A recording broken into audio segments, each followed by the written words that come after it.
प्रथम ते नमस्कार उल्हासनगरवासियांना। 30 तारखेला जी महासभा झाली होती त्या महासभेमध्ये भारतीय जनता पार्टीतर्फे आमचे गटनेता राजेश वदरे साहेबांनी हा प्रस्ताव आणलेला होता आणि हा प्रस्ताव पास करण्याची आमची इच्छा आहे आणि होईल बी। परंतु त्याच्यामध्ये आमच्या गटनेत्याने सांगितलं होतं की क्रांतीज्योती सावित्रीबाई फुलेंचं नाव देण्यात यावं। त्याच्यावर विरोध झालेला आहे आणि त्या महासभेमध्ये हा गोंधळ झालेला आहे। परंतु आम्ही एक महिला आहेत, आम्ही आमची तीच विचारधारा आहे की आम्ही जे शिक्षण घेतलेले, जे आमची महिला क्रांतीज्योती सावित्रीबाई फुलेंनी जे मुलींसाठी आणि महिलांसाठी शिक्षणाचे दरवाजे खोलले, त्याच्यामुळे आज आम्ही ह्या पदावर आहेत आणि आम्हाला आज आम्ही सावित्रीच्या लेखी स्वतःला म्हणतो। आज आम्ही सावित्रीबाईच्यासाठी आम्हाला ती योजना शिष्यवृत्ती आमच्या मुलींसाठी लागू करण्यासाठी आम्हाला अभिमान वाटेल की आमच्या उल्हासनगर मधून हे नाव पुढे जाण्यात येते।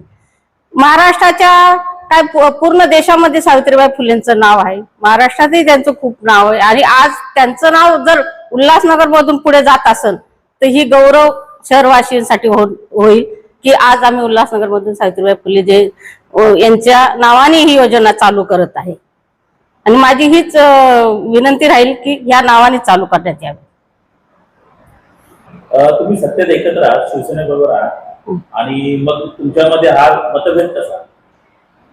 नाही बघा, आम्ही विरोधक भी नाहीयेत आणि आम्ही सत्तेमध्ये सगळे एकत्रच आहेत, पण हा जो ठराव असतो हा पहिले आमचे गटनेत्या त्यांचे गटनेता बसून ठरवतात की काय नाव देण्यात यावं आणि त्यांच्यामध्ये ठरवण्यात आलं होतं सावित्रीबाई फुलेंचं नाव देण्यात यावं।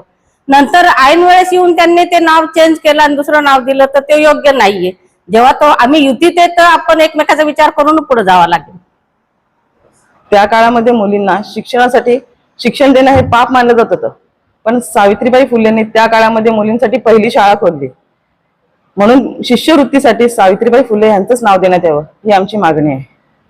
क्रांतीज्योती सावित्रीबाई फुले यांनी स्त्री शिक्षणाची ज्योत पेटवली आणि त्याच ज्योतीला या आपल्या समाजातील सर्व मुलींनी पुढे घेऊन जाण्याचं काम आपण सर्वांनी करायचं आहे।